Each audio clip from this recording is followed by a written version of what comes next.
Okay, here we've got the stuff on there. There she goes.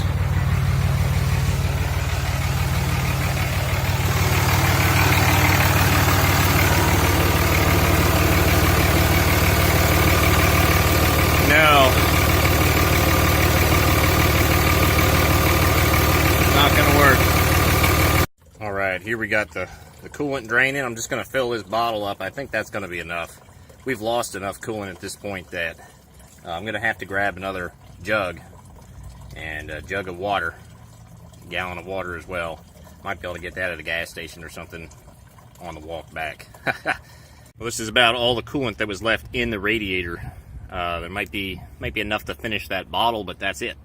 So we have lost quite a bit, especially overnight. Even it was leaking out. So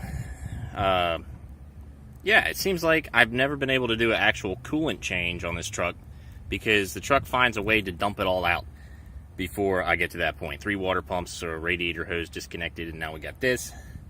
So all 3 of those times I lost a bunch of coolant and ended up having to replace it. So that's what's going to happen today. I'm going to need probably at least a couple gallons of 100% coolant, a couple gallons of water. But I could probably just throw this in the radiator, and the truck could probably make it to O'Reilly's about 1 mile, 1.5 miles away, and call it a day. Ended up getting a whole nother gallon or so of coolant out of the truck after I relieved a little pressure from one of those hoses up there. So at this point, I've undone the bracket. It was actually a 15 mil up top. Now I'm gonna just do those hose clamps like I said it was, and we're gonna take.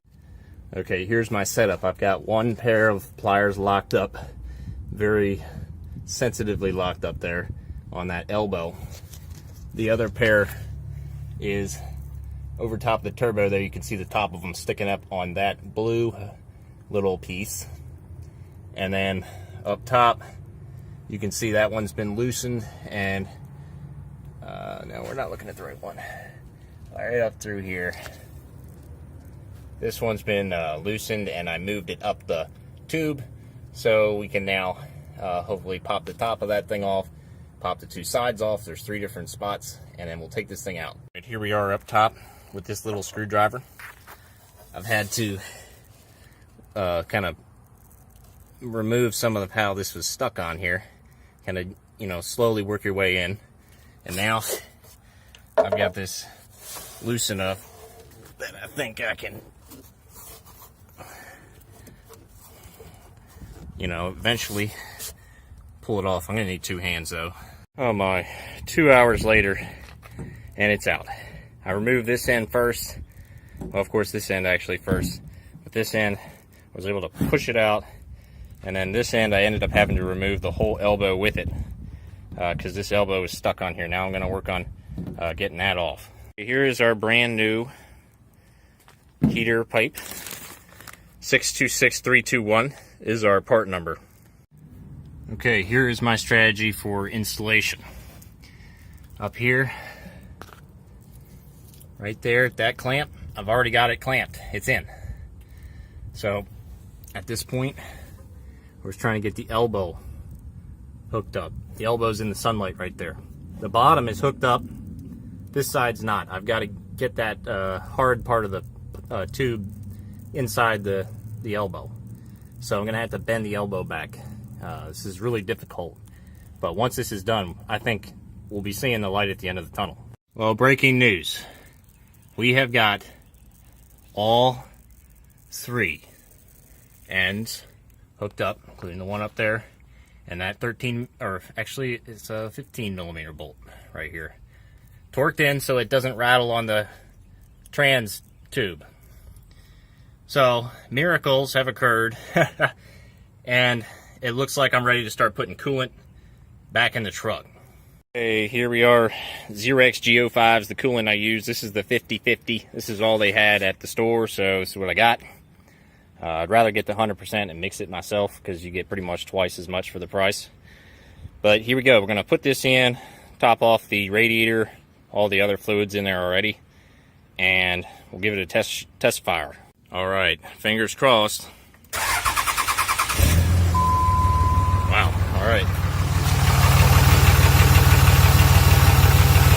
No leak. No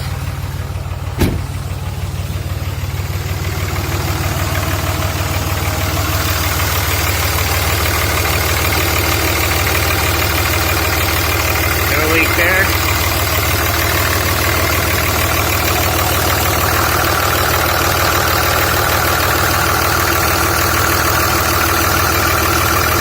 None that I can see there either.